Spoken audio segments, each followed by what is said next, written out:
Ngayon, panoorin natin ang mystery fantasy film. Tungkol ito sa isang lalaking gabi-gabi ay nananaginip ng masama. Sa huli, naging daan ito para siya yumaman. Si Sang Yu ay malungkot na manunulat. Walang trabaho, kaibigan, at magulang. Ang pinakamalala, mahigit 6 na buwan na siyang walang tulog dahil sa bawat idlip niya, lumilitaw ang demonyo at ginagawang bangungot ang panaginip. Ngayong gabi, nasa subway siya sa panaginip nang dumating ang demonyo at hatakin siya sa buhok. At gusto siyang patayin ng karumal-dumal na paraan. Pagkagising, balak sana niyang magsulat pero kumatok ang landlord, may dala raw pagkain. Ngunit tumalon siya sa bintana dahil wala siyang pambayad. Marami na siyang nakausap na eksperto tungkol sa kanyang panaginip. Psychologist, doctors, scientists, at maging religious leaders. Iba-iba ang teorya nila, pero wala ni isa ang nakatulong sa kanya. Sa food stand umorder siya ng crepe na walang itlog. Iyon lang ang kaya niya. Pero nilagyan pa rin ng itlog ng tindero bilang libre. Habang naghihintay, natanaw niya ang kafe sa tapat kung saan nagtatrabaho si Huaer, ang babaeng matagal na niyang gusto. Nakilala niya ito noon sa isang bar habang kasama ang barkada, kumakanta kasama ang band. Mula noon, lagi na siyang nasa isip ni Sang Yu. Pagkaabot ng crepe, kakain na sana siya pero nagulat nang biglang dumating si Sange, ang manager niya. Tumakbo siya at nabitawan ng crepe, ngunit mahina na siya kaya agad din siyang naabutan. Dinala siya sa resto, pinapanood habang kumakain, habang pinapagalitan dahil sa hindi pagtupad sa kontrata at hindi pag-submit sa oras. Pinaliwanag ni Sang Yu na hadlang ang insomnia sa pagsusulat, pero si Sange hindi nakinig at sabi na tapusin ang script sa loob ng 10 araw. Pag-uwi ni Sang Yu, sarado na ang pinto at nasa pasilyo na ang gamit niya. Pinalayas na siya ng landlord. Pumunta siya sa cafe para magsulat, pero gutom na gutom siya, kaya nakatulog na lang. Lumabas muli ang demonyo. Nilagyan siya ng chain sa leeg at hinampas ang ulo niya sa mesa. Pagmulat kinaumagahan, matapos mamatay ang sarili niya sa panaginip, nadiskubre niyang nanakaw ang laptop niya. Dahil sa kamalasan hindi na niya naalam kung ano ang bangungot o realidad. Nag-text siya kay Sange na siya'y magpapakamatay para makasama muli ang mga magulang. Pinili niya sa rooftop ng building na tapat ang cafe ni Huaer, tatalon na siya. Pero pinigilan siya ng tindero at inalok ng libreng pagkain. Umupo ito sa tabi. At habang kumakain siya, ikinuwento ang iba't ibang paniniwala sa kamatayan at panaginip. At sinabing, kapag nasa bangungot ka, sabihin mo, panaginip lang ito, para makalabas agad. Nanatili siyang nakamasid kay Huaer hanggang gabi.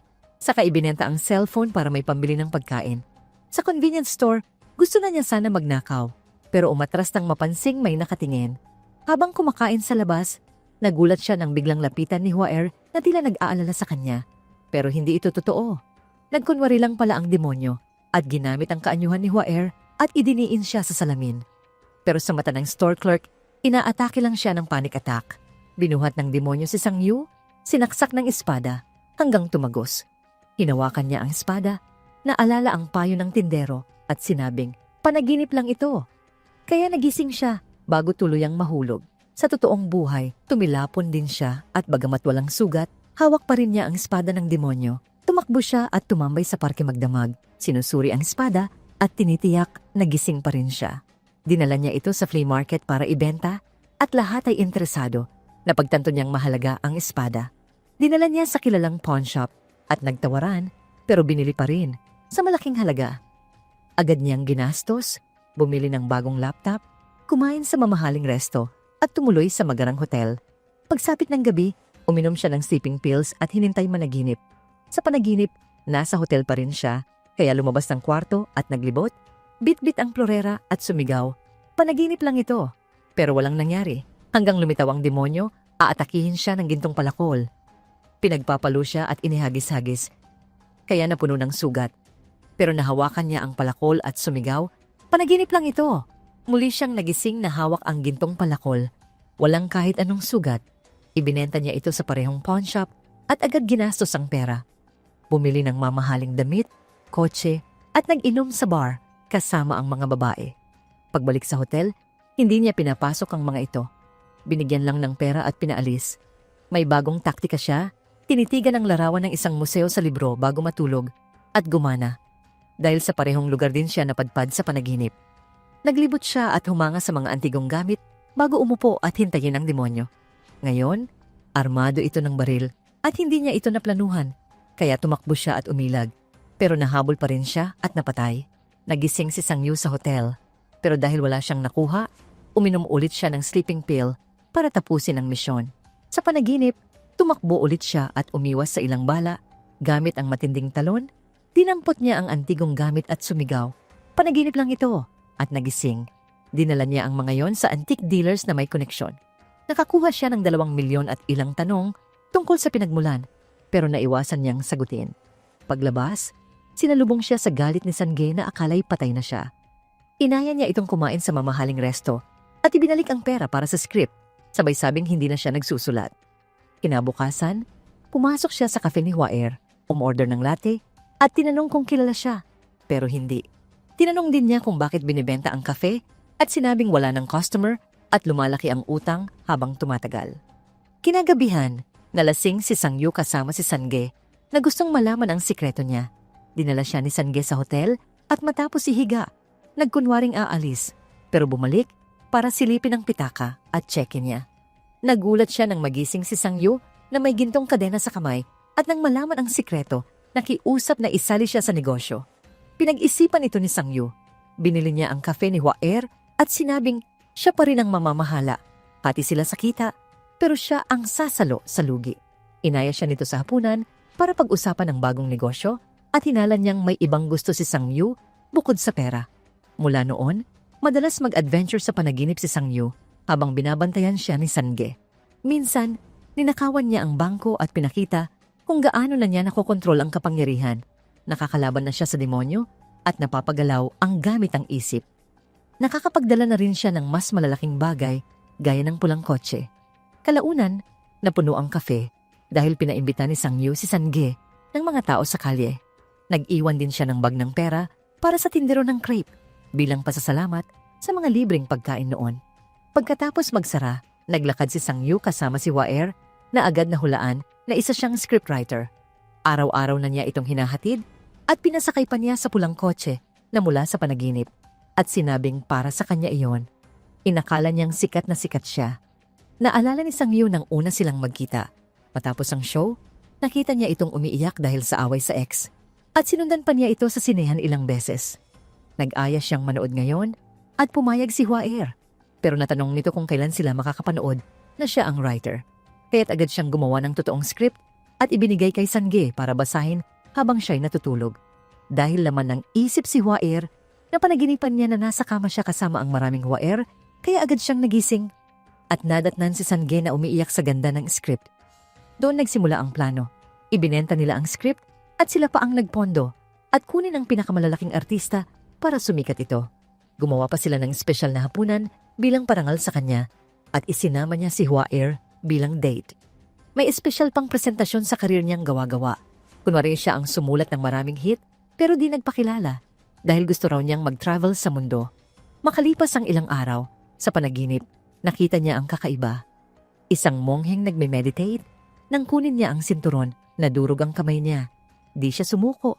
Nang bumalik ang kamay, sinubukan uli. Pagkabunot, tinangkang hawakan ng monghe ang dibdib niya gamit ang mausok na daliri. Pero di siya nabahala. Walang lumitaw na demonyo at naglaho rin ang yaman at monghe. Isang gabi, dinala niya si Hwaer kung saan muntik na siyang magpakamatay at ipinakita ang handa niyang palabas ng fireworks para sa kanya. Nang tanungin kung bigla rin ba siyang mawawala, nangakong hinding-hindi siya iiwan. Pagkatapos, pumunta sila sa bahay niya. Habang nasa banyo si Hwaer, naghahanda siya ng pag-amin. Bigla siyang napaalis nang may tumama sa dibdib. Sa salamin, nakita niya ang 2 maitim na usok na guhit sa balat. Pag-uwi, binaliwala niya ang party ni Sange at dumiretso sa kama. Maghahanda sana si Sange para sa Dream Treasure, pero sinabing di na kailangan, matutulog siyang mag-isa. Sa panaginip, napunta siya sa mataas at walang laman na gusali. May mahiwagang tao sa balkonahe. Lumapit siya at nakita ang matandang bersyon niya na unti-unting naglalaho. Pagkagising, may bagong pilat sa balikat. Sumunod ang iba pa. Lahat tugma sa mga sugat na binigay ng demonyo sa dating panaginip. Kinabukasan, pupuntahan sana niya ang tindero ng crepe para humingi ng payo. Pero bago makarating, dinukot siya ng van. Nang alisin ang supot sa ulo, nasa abandonadong gusali pala siya, napapalibutan ng mga kriminal na pinamumunuan ni Kyangge. Sinabi ni Sang Yu na babayaran niya sila.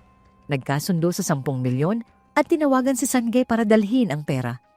Pagdating, kinuha ng mga tauhan ni Sangge ang pera at pati si Sangge na ginamit para magtapat. Walang magawa, dinala niya ang grupo at walang malay na si Sangge sa apartment at ipinakita ang lihim na silid ng mga antigong gamit.